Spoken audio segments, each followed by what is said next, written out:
میں ہونا چاہیے. مظلوموں کی مدد نہیں ہو رہی, قیدیوں کو رہا کرانے کی کوشش نہیں ہو رہی, جیل میں ٹھوسے جا رہے ہیں ہمارے نوجوان. ان نوجوانوں کے پاس کیسز لڑنے کے لیے پیسے نہیں ہیں, ان کی بیویاں جوانی سے بوڑھی ہوئی جا رہی ہیں, ان کے بچے چھوڑ کر گئے تھے گود میں یا پیٹ میں, اور آئے تو 18 سال کا لڑکا نہ باپ کو پہچان رہا ہے نہ باپ بیٹے کو پہچان رہا ہے. لیکن امت سو رہی ہے, امت پوچھتی نہیں جا کر کہ بھائی اس ہمارے بھائی کا کیس چل رہا ہے, یہ مقدمہ چلنے میں کتنے خرچ آتے ہیں, ہم بھی تھوڑا سا حصہ لینا چاہے.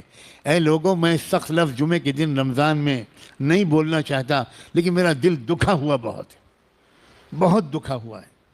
اور اب تو میں اتنی سخت باتیں کرنے لگا ہوں جو میں پہلے نہیں کرتا تھا. شاید یہ عمر کا تقاضا ہے کہ برداشت سے باہر ہوا جا رہا ہے. کہاں کی نمازیں آپ کی, کہاں کی تراویح اور کہاں کے تہجد؟ کیا آپ نے پتہ لگایا ہے کہ بیلگام کی جیل میں کتنے مسلمان بے گناہ بند ہیں؟ کسی نے پتہ لگایا تو ہاتھ اٹھائے. کیا آپ نے کوئی ذمہ داری اپنی سمجھی ہے کہ وہ جو جیل میں بند ہیں ان کے گھر کا خرچہ کیسے چل رہا ہے؟ گجرات کے ایک مفتی صاحب گرفتار کیے گئے, بالکل جھوٹے الزام میں ان کو جیل میں ٹھوس دیا گیا اور پھانسی کی سزا سنا دی گئی, سزائے موت.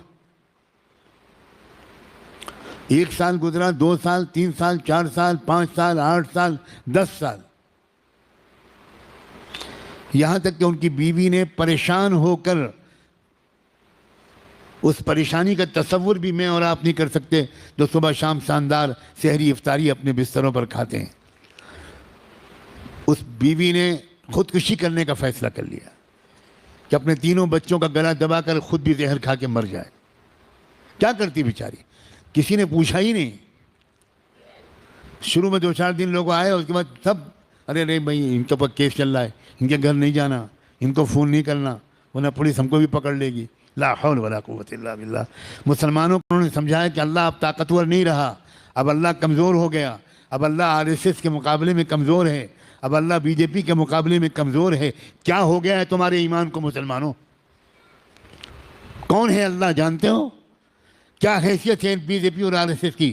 جس اللہ نے فرعون کو تماشا بنا دیا, جس اللہ نے حامان و شداد کو تماشا بنا دیا, جس اللہ نے قوم عاد اور قوم ثمود کو دھسا دیا, کوئی حیثیت ہے موجودہ حکام کی ان کے سامنے؟ آنے والے دنوں میں دیکھ لینا, یہ فقیر مسجد میں بیٹھ کر کہہ رہا ہے یہ ذلیل ہوں گے انشاءاللہ. دیر لگ رہی ہے تمہاری اور میری کاہلی کی وجہ سے, حب مال اور حب جاہ کی وجہ سے, خود غرضی کی وجہ سے, اپنے آپ کو بچانے کی وجہ سے. لا حول ولا قوت الا باللہ. اللہ نے توفیق دی کسی کو کہ وہ پہنچے فوراً, اور پہنچ کر جلدی سے ان کے گھر والوں سے رابطہ قائم کروایا, سمجھایا بجھایا, معافی مانگی کہ معاف کر دیں پورے مسلمانوں کو, آپ کا خیال نہیں رکھا اس لیے آپ پریشان ہو گئیں. اللہ کا فضل ہوا کہ کی سمجھ میں آ گیا, اور پھر اللہ نے اپنی قدرت دکھائی. 1 سال کے بعد, اس واقعے کے 1 سال کے بعد تقریباً سپریم کورٹ آف انڈیا نے ان کو باعزت بری قرار دیا. اپنے فیصلے میں صاف لکھا کہ بالکل جھوٹا مقدمہ ہے. سخت ترین لتاڑ ڈانٹ ماری گجرات کی حکومت کو, جنہوں نے اس بے گناہ عالم دین کو ایک سزائے موت کا مستحق قرار دیا تھا. اللہ کے ہاں دیر ہے اندھیر نہیں ہے, اور دیر بھی اس لیے ہے کہ اللہ چھانٹنا چاہتا ہے ہم میں سے تم میں کون ہے پکا مسلمان اور کون ہے دکھاوے کے مسلمان, کون ہے منافقین, کون ہے خالی ٹوپی کرتے پجامے والے مسلمان, کون ہے خالی جمعے کے مسلمان. الیکشن میں ووٹ ڈالنا یہ بھی ایک طریقہ ہے ظلم کو روکنے کا, ظلم کو کم کرنے کا, ظالم کو ظلم سے باز رکھنے کا, مظلوم کی مدد کا, یہ بھی ایک طریقہ ہے. یہ پورا کا پورا تنہا کافی نہیں ہے, لیکن یہ یقیناً ایک اہم طریقوں میں سے ایک طریقہ ہے. پھر وہی مصیبت, بہت سے دیندار مسلمان وہ ووٹ ڈالنے کو غیر دینی کام سمجھتے ہیں, وہ ووٹ ڈالنے کی اہمیت نہیں سمجھتے, ان کے گھر والے ووٹ نہیں ڈالتے, ان کی بیوی بچے ووٹ نہیں ڈالتے, لاکھوں کروڑوں ووٹ کم ہو جاتے ہیں, اور اس طرح ظالم اور مضبوط ہو جاتا ہے. اور مجرم وہ دیندار ہوتے ہیں جو اپنی جھوٹی دینداری کے دھوکے میں اپنی جہالت کی وجہ سے ظلم کو روکنے اور کم کرنے کا ایک موقع چھوڑ دیتے ہیں. اس لیے میں کہتا ہوں کہ اجتماعی فرائض میں سے ایک فرض ہے ووٹ ڈالنا۔ آل انڈیا مسلم پرسنل لا بورڈ کے صدر حضرت مولانا خالد سیف اللہ رحمانی نے باقاعدہ ایک مضمون لکھ کر اس بات کا اعلان کیا ہے کہ شریعت کی روشنی میں ملک کے موجودہ حالات میں ووٹ ڈالنا ہر مسلمان ووٹر پر فرض ہے۔ آپ اس سے بڑی بات کیا چاہتے ہو؟ کیا علماء آپ کے پیر چھوئیں آ کر؟ کیا علماء آپ کی خوشامد کریں؟